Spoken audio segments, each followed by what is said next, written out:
मैं बनाती हूँ छोटे टमाटर की कढ़ी, चिरपोटी बंगाला छत्तीसगढ़ में और इंग्लिश में चेरी टमाटर। तो देख सकते हो मैं का ले हूँ, जीरा, सरसों, मीठा नीम, कड़ी पत्ता, बेसन, प्याज, मिर्ची और टमाटर। तो देख सकते हो कढ़ाई गर्म हो गई थी तो फिर मैं डाल लेता हूँ जीरा, सरसों और कड़ी पत्ता ला।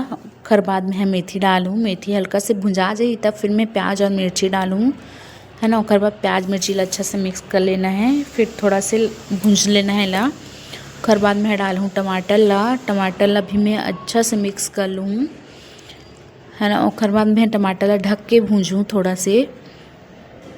तो देख सकते हो कितना अच्छा से गले के चालू हो गए वे टमाटर ना। अच्छा से मिक्स कर लेना है। उसके बाद में इनमें डालने वाला हूँ नमक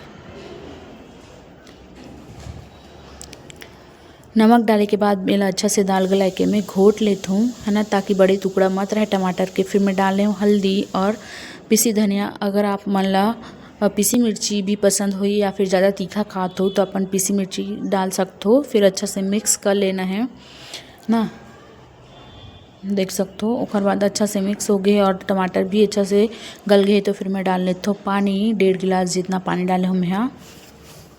और पानी डालने के बाद अच्छा से मिक्स कर लेना है। उसके बाद मैं झारा कढ़ी बनाता हूँ तो फिर मैं उखल लिए बेसन घोल ले हूँ, बेसन में मैं नमक डाल के घोले हूँ। उसके बाद देख सकते हो कढ़ी अच्छा से डबके के चालू हो गई।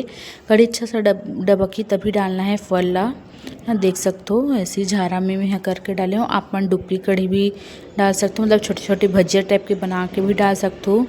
कढ़ी में आप मन ला अगर पतला लगी तो बेसन के घोल भी डाल सकते हो। मोर कढ़ी अच्छा मतलब गाढ़ा इसे तो फिर मैं बेसन के घोल नहीं डाले हूँ।